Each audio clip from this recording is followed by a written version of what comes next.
할렐루야, 기도하심으로 시작하겠습니다. 할렐루야, 사랑하는 주님, 우리 마음에 하나님 어떤 가치관으로 살아야 될지 하나님 주님이 말씀해 주시는 그 말씀을 듣기를 원합니다. 하나님 이 시간 우리의 마음이 열린 마음이 되게 하여 주시옵시고 듣는 귀가 되게 하여 주셔서 오직 하나님의 말씀의 기준에서는 하나님의 자녀 되게 하여 주시옵소서. 감사드렸고 예수님의 이름으로 기도합니다. 아멘. 오늘 말씀의 제목을 혹시 보셨나요? 까짓것 술 한 잔쯤이야. 제가 조금 유머스럽게 제목을 붙인다고 붙여봤는데, 제가 이 제목, 이렇게 제목만 보신 분들은 이렇게 말할 것 같아요. 야, 저 선교사님 혹시 또 술 마시지 마라 이런 얘기 하는 게 아닌가, 또 먼저 그런 생각을 가지고 마음의 문을 닫는 성도님들이 있을까 제가 걱정되는데요. 성도님들 그런 말을 하려고 하는 게 아니니까 마음의 문을 먼저 열고 이 시간 임해 주셨으면 좋겠습니다. 이번 주에 저희 그 주보를 보신 집사님이 이렇게 얘기했어요. 저 이번 주는 꼭 금요 기도에 나와야 되는 거죠? 이렇게 말하시더라고요. 그러면서 그분이 웃으면서 이렇게 말을 했어요. 저 혹시 저를 겨냥하고 하는 설교가 아니신가요? 이렇게 얘기했어요. 저는 누구를 겨냥하고 설교 제목을 정하거나 그러지는 않습니다. 그런데 우리 집사님께서 그런 마음이 생각이 드셨다면 그건 성령의 역사인 줄 믿으시고 이 순간 결단하시기를 바랍니다. 아멘. 집사님 입으로 시인했으니 그렇게 될 줄을 믿습니다. 집사님 들으셨죠? 아멘. 우리가 전도 대상자를 마음에 품고 이렇게 기도하시는 분들이 이제 있어요. 그러면 이제 새가족 축제한 날 어떤 현상이 일어나냐면, 그 전도 대상자를 이렇게 이제 초청하신 그런 이제 성도님들은 막 보면은 막 안타까워서 어찌할 줄 모르는 방으로 막 그 교회 그 정문을 쳐다보면서 막 끊임없이 막 이렇게 저렇게 막 고개를 깨우뚱 하세요. 왜 그래요? 내가 초청한 전도자가 그렇게 오는 것을 막 기다리고 간절한 마음에서 어떻게 할 줄 모르는 모습을 볼 수 있어요. 그러고 나서 이제 그렇게 어렵게 대상자가 왔어요. 그러면 막 세상을 다 얻은 것 같아요. 목사님, 내가 그 기도했던 그 대상자 있죠? 그 대상자가 왔어요. 막 이러면서 정말 어떻게 할 줄 모르세요. 이렇게 이제 새가족 축제에 이렇게 대상자들이 앉아서 이제 목사님이 말씀을 전하시죠. 목사님은 분명히 축복의 말씀을 하신다고 하시는데 이렇게 말씀하세요. 이제는 교회에 나오셨으니까 이제 예수 믿고 구원받고 이제 술, 담배 끊으시기 바랍니다. 이렇게 얘기하면 초청을 한 그 집사님들이나 권사님들은 또 막 엉덩이가 막 일어났다 앉았다 막 이러면서 잡을 안 서게 돼요. 혹시나 이것으로 인해서 대상자가 마음의 상처를 받으면 어쩔까 하고 막 그렇게 마음이 힘들어 하세요. 그러기도 하고, 또 나오신 그 대상자님들은 또 무슨 생각을 하냐면, 야, 내가 그럴 줄 알았어. 또 이런 말 하려고 그래 나 오라고 그랬구나. 이러면서 별로 인상이 자꾸만 찌부러지는 거를 볼 수 있어요. 어느 날부터인가 저희가 술하고 담배가 예수를 믿는 그리스도인의 어떤 잣대처럼 이렇게 여겨지는 그런 경우가 많아요. 그런데 정말 그분들 입장에서도 생각해보면 이래요.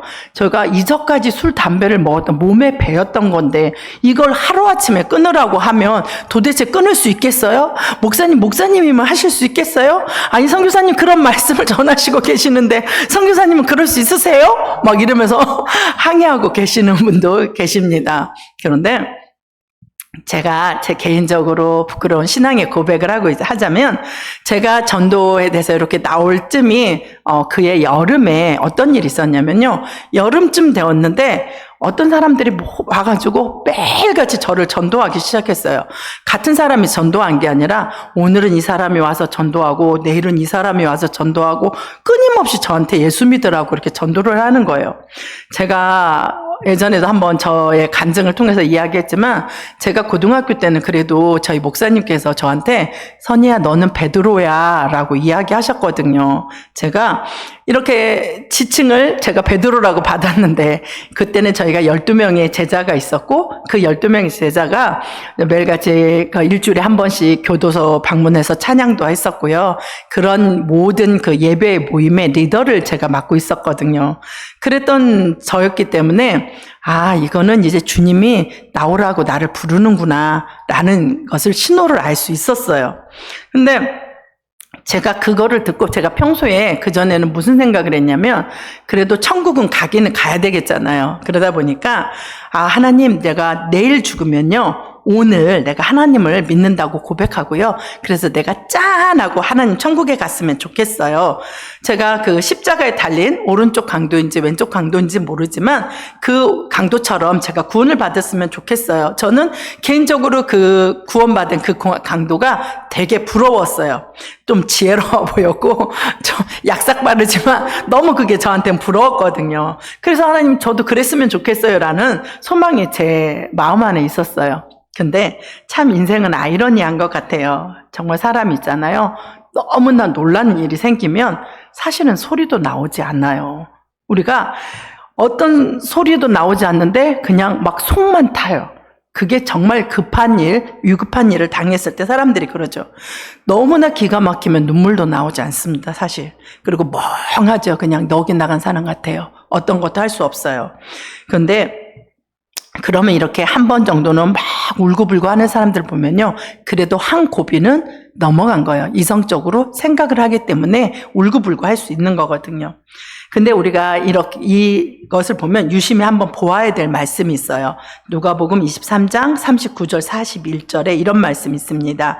달린 행악자 중 하나는 비방하여 이르되 네가 그리스도가 아니냐 너와 우리를 구원하라 하되 하나는 그 사람을 꾸짖어 이르되 내가 동일한 정죄를 받고도 하나님을 두려워하지 않느냐.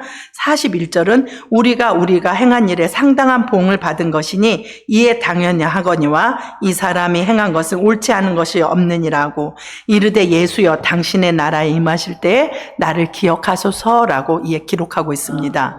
십자가에 달린 그 행악자가 예수를 모르는 사람이 아니라요. 모두 다 알고 있었다는 사실입니다. 한 행악자가 이렇게 말하죠. 우리가 이렇게 십자가에 달려 돌아가 죽는 것은 마땅히 우리는 그런 죄를 지었어. 그런데 뭐라요? 이 사람이 행한 것은 이 사람이 누구죠? 예수님이 행한 것은 그러면 행했다는 건 뭐예요? 어떤 일을 했는지 우리가 그 행악자가 알고 있다라는 얘기예요. 그가 그 행한 것이 옳지 않은 것이 없어. 그는 옳지 않은 게 없어. 그런데 우리는 우리가 받아야 되는 당연한 죄를 받고 있는 거야 라고 이야기하고 있습니다. 또 행악자는 뭐라고 말하냐면 야 네가 그리스도가 아니야? 너 그리스도잖아. 그럼 뭐란 말이에요? 그리스도인 것을 알고 있었다는 거죠. 너 그리스도가 아니냐? 그러니 너와 우리를 구원하라 라고 이야기하고 있습니다. 우리는 두 행악자가 모두 다 예수님을 몰라서 이 십자가에 와서 이런 일이 있을 거라고 생각하지만 말씀은 그렇게 기록하고 있지 않습니다. 모두 다 예수가 누구신지 그리스도가 누구신지 알고 있었다라고 이야기합니다. 그런데 제가 그런 것을 생각하지 못하고 이 행악자가 너무 부러웠어요. 그래서 저는 모르고 있었다라고 생각을 했어요. 그래서 제가 뭐라 했냐면 하나님 제가 주님이 오시기 딱 하루 전에 아니면 제가 죽기 딱 하루 전에 하나님 이 강도와 같이 제가 이렇게 구원을 받으면 좋겠습니다 라고 부르짖었어요. 근데 제가 이렇게 한 데는 사실은 이유가 있었어요. 제가 두 가지 이유가 있었거든요. 하나는 그 해 당시에 사람들이 어떤 게 있었냐면 컴퓨터나 핸드폰으로 막 고스톱을 막 이렇게 치고 그거를 이렇게 하는 게 한참 유행이었을 때였어요. 그래서 저도 무료한 시간에 핸드폰으로 막 이렇게 고스톱을 치고 그랬거든요. 근데 이제 그거를 해본 사람들은 아는 게 이렇게 똑같은 금액이 비슷한 사람끼리 서로 막 붙어서 하다가 돈을 따면 이 사람이 조금 남았을 때 막 도망가요. 그러면 너무 화가 나거든요. 진짜 돈을 잃은 것처럼. 그럼 막 쫓아가서 야, 이 나쁜 놈아, 내 거 다 따먹고 도망가면 어떡해? 막 이렇게 막 욕을 하고 싶은데 내가 하나님을 믿으면 첫 번째는 고스톱을 칠 수도 없고 두 번째는 가서 욕을 할 수가 없는 거예요. 그거 하면 좀 나쁜 사람 같은 거예요. 그래서 할 수가 없었어요. 그리고 또 하나가 있었는데 그게 이제 제가 이제 개인적인 일로 제가 이제 개인적으로 이제 술을 이제 좋아하는 그런 타입이 아닌데 제가 그때 당시에 우울증을 앓고 있었거든요. 그래서 밤에 이렇게 잠을 잘 못 이루었어요. 그런데 이제 누가 알려줘서 술을 이렇게 도수가 있대요. 근데 가장 연한 술을 병뚜껑으로 이렇게 하나를 딱 마시면 불과 1, 2분이면 제가 이렇게 잠이 들어요. 그래서 그게 저한테는 너무나 좋았거든요. 근데 제가 하나님을 믿는다고 하면 이 병뚜껑으로 마시는 이 술을 못 마실 것 같은 거예요. 그래서 하나님 나 부르지 마세요. 나는요 고스톱도 쳐야 되고요. 이 병뚜껑 이것도 마셔야 되니까 하나님 저 부르면 안 됩니다. 이렇게 제가 막 얘기했거든요. 근데 그게 그해 여름에 있었던 일인데 그해 가을에 11월 달에 제가 새가족 축제를 통하여서 주님을 만났습니다. 그러면 이제 그 다음에 병뚜껑 그 술은 어떻게 되었을까요? 사실 이제 제가 그게 우울증 때문에 마시고 있었던 거기 때문에 그 다음에 병원에 가서 처방전을 받고 이제 약을 먹기 시작했어요. 약을 먹었는데 그 다음에 3월, 4월쯤이라고 제가 기억을 해요. 이제 약이 다 떨어졌거든요. 이제 그 우울증 약은 한꺼번에 이렇게 많은 달수를 주지 않고요. 보통 한두 달을 줘요. 많이 줘야 2달이거든요. 그래서 이제 약이 떨어져가지고 집에서 이제 병원까지 가는 시간이 이제 한 15분 정도 걸어가는데 한참 걸어가고 있다 그런 생각이 드는 거예요. 내가 팔다리가 막 부러진 것도 아니고 어디가 막 이렇게 헤어져서 상처가 난 것도 아니고 내가 이 우울증 정신적인 것 때문에 내가 약을 먹는 게 과연 내가 하나님 앞에서 합당한가라는 생각이 들었어요. 하나님 분명히 내 생각도 주관해 주시고 내 심령까지 관찰해 주시는 하나님이신데 나는 그 하나님을 사랑하고 내가 그 하나님을 인정하는데 내가 과연 이 약에 의지하는 이것이 과연 옳은 것인가라는 생각이 들었는데 그러면서 제가 발길을 돌려서 하나님 집으로 돌아왔어요. 제가 집으로 돌아온 다음에 하나님의 말씀을 읽기 시작했어요. 그리고 하나님의 말씀을 통해서 내 안에 있는 상처를 치유받기 시작했고 회복하기 시작했습니다. 그래서 지금 이 자리에 이 순간에 서 있는 것입니다. 오늘날 많은 하나님을 믿는다고 하는 사람들이 이렇게 말을 해요. 하나님을요, 말씀에 술 취하지 말라. 오늘 말씀에도 그러죠. 술 취하지 말라라고 말했지. 어디 술 마시지 말라라고 말을 했습니까? 성경에 어디 있습니까? 이렇게 이야기하시는 분들이 종종 있습니다. 저는 그분들이 왜 그런 이야기를 하냐고 생각하냐면 사실은 잘 본인 안에서 술을 끊고 싶은 마음이 없기 때문에 그렇습니다. 아내가 부탁을 해서 교회 나오시는 그 집사님 한 분 있었어요. 이제 그때는 성도님이셨는데 교회는 오는 것까지는 좋았는데 그 다음에 술을 끊으라는 것이 그분 안에 너무 힘든 일이었어요. 그래서 그분은 금요철야 예배 오시는데 금요철야 예배 오기 전에 이제 금요철야 예배 보통 8시에 시작하잖아요. 그러니까 그 전에 한 잔 먹고 뭐 이래도 나를 교회에 오라고 할 거야? 라고 부인한테 데모하듯이 술 냄새가 풍풍 풍기면서 이렇게 교회에 앉아 계셨어요. 말씀 시간에. 그러면 이제 술을 드셨으니까 거의 막 잠을 자죠. 막 코를 고세요. 그래도 그때 그 집사님의 아내가 하나님 앞에 그렇게 기도했어요. 하나님, 이 술 마시고 자는 이 잠결에도 하나님의 말씀을 듣게 해주십시오. 라고 기도한 집사님을 제가 뵀거든요. 그 집사님은 지금은 권사님이 되었고 부부가 아름답게 신앙생활을 하고 계세요. 그런 여러 가지 분들도 계세요. 근데 제가 또 이제 그러면 믿는다고 해가지고 술을 뭐 다 안 드시냐. 저희가 모임에서 이런 간증이 아니죠. 이런 이야기를 하시는 집사님을 뵈었어요. 그 집사님이 막 술에 대해서 이야기하다가 이제 본인도 모르게 이야기한 거지요. 뭐라고 얘기했냐면, 아니, 삼겹살을 먹는데요. 어떻게 소주가 없이 먹을 수가 있어요? 아니, 삼겹살이 소주 없이 넘어가나요? 저는요, 소주 없으면요, 삼겹살이 안 넘어가요. 이러시는 분들도, 집사님도 제가 본 적이 있어요. 또 어느 분은 또 이렇게 말해요. 아니, 인생이 어떻게 술도 안 마시고 무슨 낙으로 살 수 있어요? 또 이렇게 말씀하시는 분들도 저는 배웠어요. 근데 저는 개인적으로 이제 저희 아버지가 술을 참 많이 좋아하셨거든요. 나중에 이제 치매가 오셨는데 알코올 치매셨어요. 제가 이제 막 웃은 게 이제 의사 선생님이 이제 이렇게 얘기했어요. 할아버지, 아유, 술 좀 드셨어요? 이렇게 얘기를 했어요. 왜냐면 증세가 알코올 치매셨거든요. 그러니까 우리 아버지가 하는 말이 아니요, 저 술 많이 안 먹었어요. 그냥 조금 그냥 먹다 보면 한 9병? 이렇게 얘기하시는 거예요. 그래서 제가 우리 아버지가 저만큼 드셨구나. 그리고 그때 알았거든요. 근데 정말 저희 아버지가 너무 술을 많이 드시는 모습이 그리고 생활하시는 모습이 너무 싫었거든요. 그래서 나는 꼭 기대했죠. 나는 정말 술 마시는 사람하고는 결혼하지 않을 거야. 근데 저희 언니와도 마찬가지였던 것 같아요. 저희 언니가 술만 안 마시면 뭐든지 돼라고 생각을 하고 그 다음에 어떤 사람과 이렇게 이제 중매를 했죠. 어떤 사람이 중매를 해가지고 선을 봤는데 그분이 콜라만 마셔도 막 얼굴이 빨개지는 거예요. 술을 못 마시고. 그래서 우리 언니가 묻지도 따지지도 않고 그분하고 결혼을 했어요. 그분이 지금 저희 형부시거든요. 근데 그분이 지금 술을 안 하실까요? 아니, 엄청 잘하세요. 제가 왜 이런 말을 하는 줄 아세요? 우리가 나중에 지금 이제 그 말로 그래도 하나님이 뭐 고주망태가 되도록 그렇게 술은 많이 마시지 마 그런 것이지 어떻게 술을 마시지 마 그런 것은 아니다. 좀 가볍게 한 잔 좀 해도 괜찮다 이렇게 말하는 분들이 있어요. 술은 음식이야. 뭐 커피가 기호식품이듯이 술도 기호식품이야 라고 말하시는 분들도 있고요. 또 어떤 분 믿는 분들한테 이렇게 말하시는 분도 있어요. 그래도 내가 믿는 사람으로서 술, 담배 정도는 안 해요. 내가 믿음이 그만큼 있어요 라고 이야기하시는 분들도 있습니다.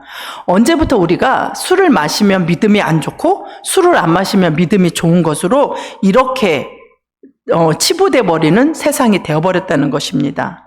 제가 이 시간에 술은 조금씩 마셔도 됩니다. 아니 이건 안 됩니다. 아니 마시는 건 나쁘고요. 이거는 좋습니다. 이렇게 말하고 싶어서 여러분과 이 말씀을 나누는 것은 아닙니다.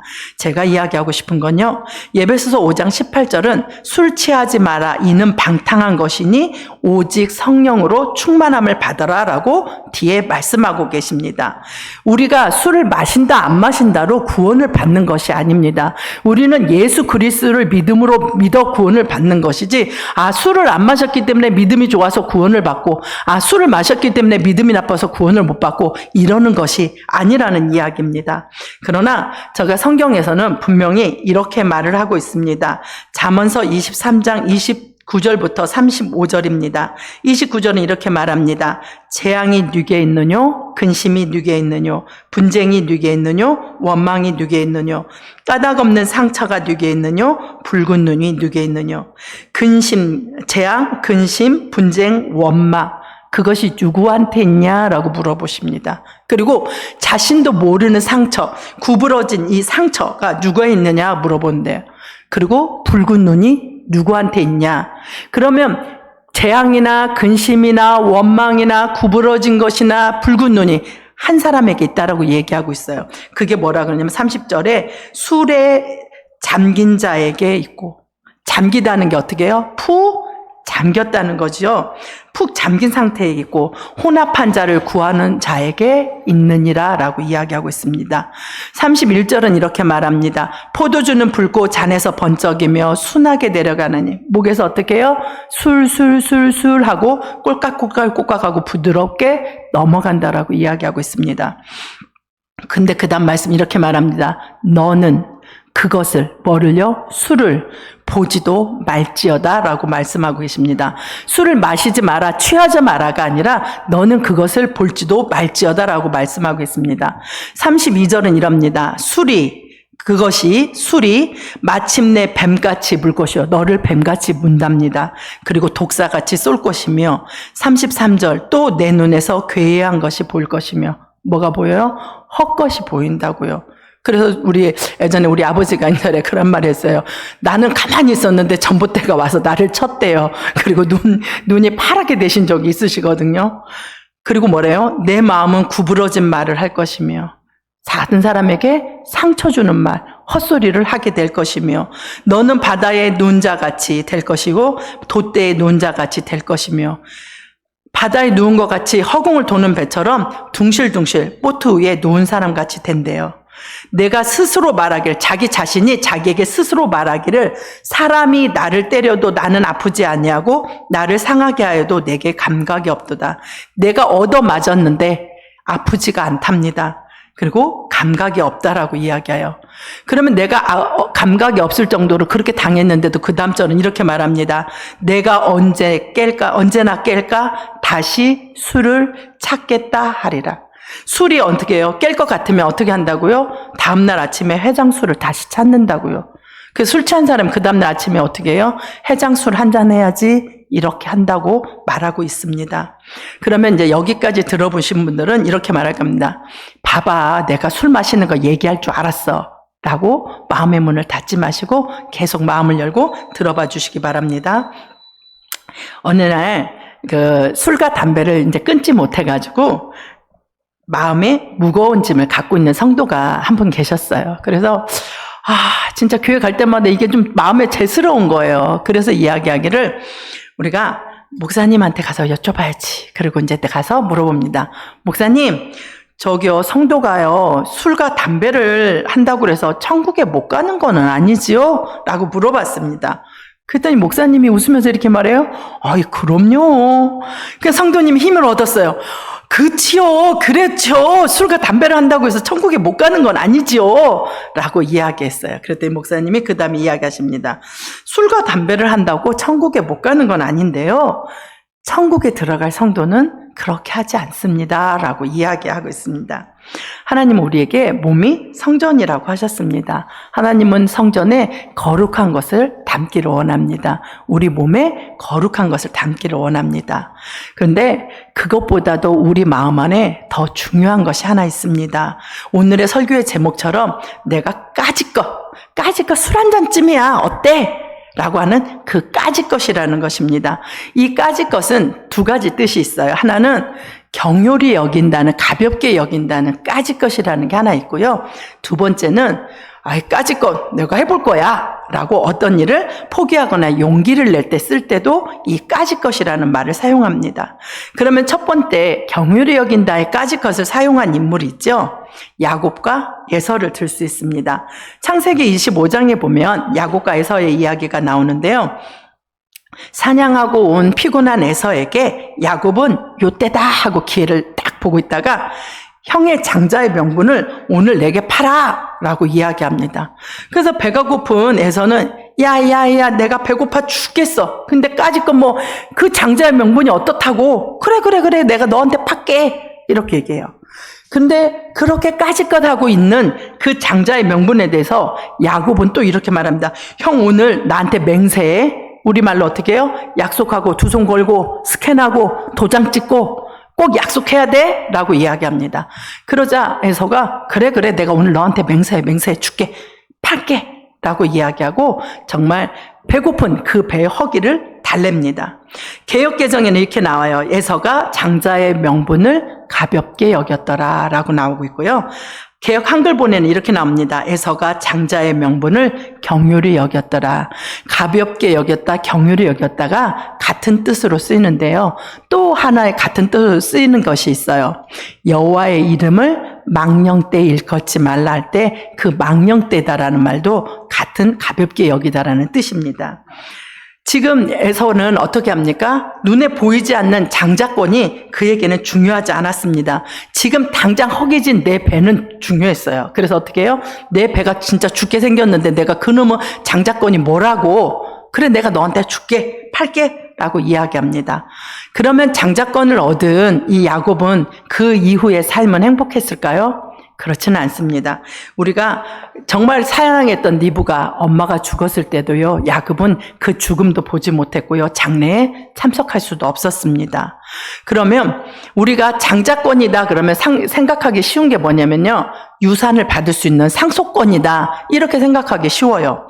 근데 야곱은 이삭인 그 아버지의 유산을 실제로 받지 않았습니다. 그러면 이 팥죽 사건으로 인해서 야곱에게는 어떤 유익이 있었나요? 고생은 죽어라고 했습니다. 자기보다 더 정말 한 끝발 위인 라반에게 굉장히 고생했죠. 그리고 유산 상속도 받지 못했습니다. 그러면 이 야곱이 생각해 볼 수 있어요. 이 장자권이 무엇이길래 그토록 형 에서가 그 배고픈 틈을 노려서 그렇게 마음에 벼르고 있다가 요때다 하고 그 장자권을 샀냐 이 말이죠.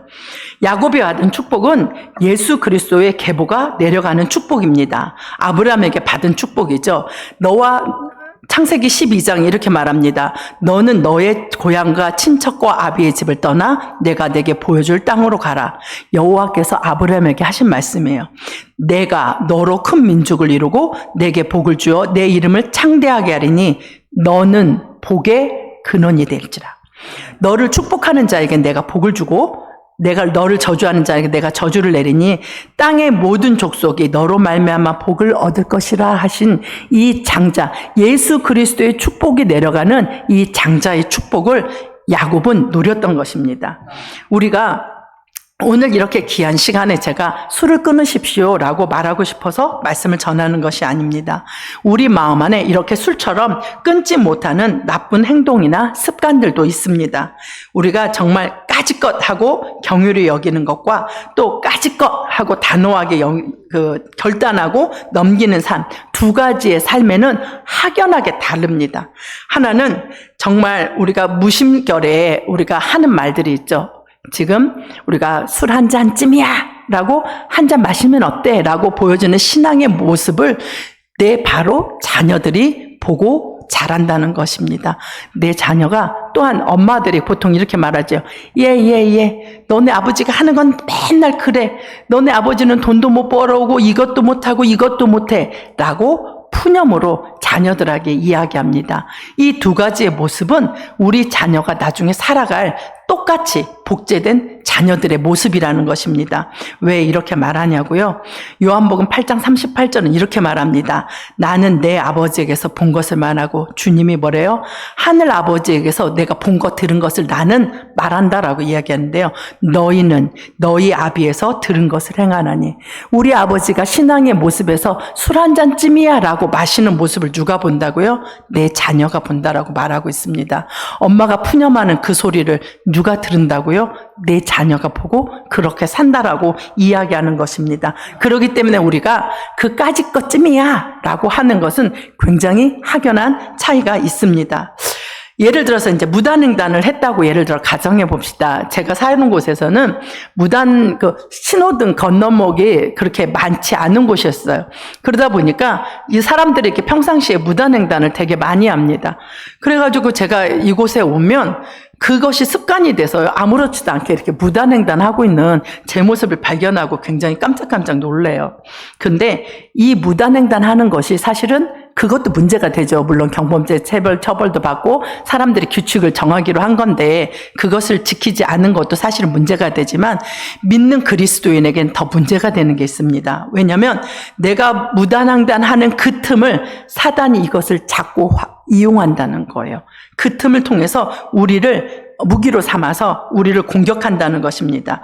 까짓거 무단횡단하는 게 어때? 라고 방심하는 틈을 타서요. 사단이 그것을 사용해서 어떻게 해요? 뻥 하고 사고를 일으키게 만든다는 것입니다. 그것을 사용한다는 거예요. 그리고 두 번째는 저희가 까짓거 내가 그래 하고 말 거야 라고 두 번째 결단을 할 때 쓰이는 말입니다. 내가 누군데 내가 그래도 하나님을 믿는 사람인데 까짓거 그게 뭐 어쩌라고 나 한번 해보겠어 라고 용기를 낼 때 까짓 것을 사용하는 것입니다. 까짓것 하면서 어떻게 해요? 하나님의 영역을 내 삶의 영역 안에 끌어들여서 그것을 내 삶 가운데 하나님의 권능으로 풀어놓는 것입니다. 그래서 하나님, 나는 주님이 필요합니다. 하나님, 내 까짓것 이거 한번 해보겠습니다. 그래서 하나님, 나는 하나님이 필요합니다. 라고 고백하는 그 고백에 하나님이 또한 그 영역 안에 하나님의 권능을 풀어놔서 할 수 있게끔 하나님이 해놓으시기 때문에 까짓것은 중요하다는 것입니다. 창세기 28장 13절은 이렇게 말합니다. 또 본즉 여호와께서 그 위에 서서 이르시되 나는 여호와니. 야곱에게 하신 말씀입니다. 너의 조부 아브라함의 하나님이요 이삭의 하나님이라. 이삭은 어때요? 자기 아버지죠. 그리고 말합니다. 내가 누워있는 땅을 내가 너와 내 자손에게 주리니. 뭐라 그래요? 계보가 아까 장자권을 받았던 그 계보가 어떻게 해요? 아브라함, 이삭, 야곱으로 내려가서 어떻게 해요? 네 자손에게 주리니 라고 이야기하고 있습니다. 그러면서 14절 이렇게 말합니다. 내 자손이 땅에 티끌같이 되어 어떻게 해요? 내가 서쪽, 동쪽, 북쪽, 남쪽으로 동서남북으로 땅의 모든 족속이 너와 내 자손으로 말미암아 복을 얻으리라라고 말씀하고 계십니다. 까짓것 하고 그냥 경휼히 여기시겠습니까? 아니면 까짓것 하고 내가 붙잡을 때 어떻게 됩니까? 동서남북으로 너와 내 자손이 복을 받는다라고 말씀하고 계십니다. 15절엔 이렇게 말합니다. 네가 어디를 가든지 내가 너를 지켜줄 거야. 너를 다시 이 땅으로 돌아오게 할 거고 네가 돌아올 때까지 내가 너를 떠나지도 않을 거야 라고 하나님은 말씀하고 계십니다. 에서가 경휼히 여겼던 그 까짓것이라는 그 장자권이 무엇입니까? 자손이 복을 받고 그 후손이 하나님의 복을 받는 그 복을 까짓것하고 경휼히 여긴 것입니다. 이 말씀을 주는 성도님 중에는 이렇게 말씀하실 수 있습니다. 이제 그래 나도 한번 해볼 거야. 그래, 내가 한번 뭐 해보지. 나도 까짓것 한번 해볼 거야. 라고 용기를 내는 성도님들이 있을 겁니다. 내가 정말 근데 술, 담배를 끊을 수 있을까? 아니, 내가 컴퓨터를 이렇게 좀 잘 이렇게 정복할 수 있을까? 나는 늦잠 자는 게 원래 습성인데 나 그거 할 수 있을까? 새벽 예배 나가서 할 수 있을까? 내가 매일 성경을 5장씩 내가 읽어보려고 하는데 읽을 수 있을까? 라고 말하시는 분도 계실 거고요. 내가 하루에 30분씩 기도할 수 있을까? 라고 이야기하시는 분도 계실 겁니다. 저는 가정사역을 하면서 가장 많은 성도님들한테 아내와 남편에게 이런 말을 합니다. 늘 안으면서 여보 사랑해 이렇게 얘기하라고 꼭 이야기를 해요. 그러면 그런 이야기를 하면 거의 뭐 100에 한 80% 성도님들이 뭐라고 얘기하시냐면요. 아유, 저는 그런 적 없어요. 저 있잖아요. 원래 그런 사람이 아니거든요. 저 있잖아요. 그런 얘기 해본 적이 없어요. 아우, 낯간지러스럽게 그런 얘기 어떻게 해요? 막 이렇게 얘기하시는 성도님들이 굉장히 많거든요. 그런데 더 이상 사단에 속지 않으셨으면 좋겠습니다. 우리 하나님이 자기의 형상대로 우리를 만드셨을 때는 사랑의 하나님은 사랑의 속성을 닮아서 저희를 만드셨습니다. 우리의 죄성이 그 사랑을 고백하지 못하는 것입니다. 우리의 모습은 원래 우리의 모습이 없는 거고요. 우리는 본래 창조되었던 창조의 원형대로 하나님 앞에 살아가야 되는 것입니다. 더 이상 나는 원래 그래요. 나 이거 원래 못하거든요. 나 원래 그거 해본 적 없어요. 라고 말하신다면 그 입술을 다시 가지고 하나님 앞에 나아가시기를 축복합니다.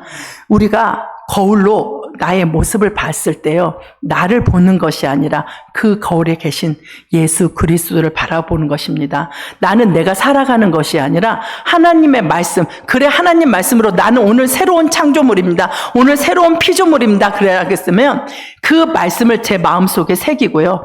그 말씀대로 다시 한번 까짓것 하고 힘을 내서 다시 한번 일어서 보는 것입니다. 이제 더 이상 저희가 하나님의 말씀의 진리에 다시 한번 섰으면 좋겠습니다.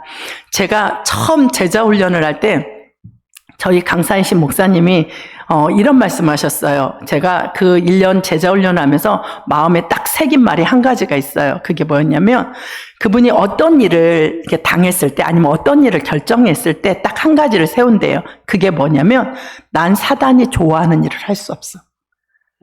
난 사단이 좋아하는 일을 할 수 없어. 근데 그것을 그때 제 마음에 새겼거든요. 그리고 그 이후에 제가 어떤 일이 생길 때마다 저는 그것을 적용했습니다. 그래, 나는 사단이 좋아하는 일을 할 수 없어.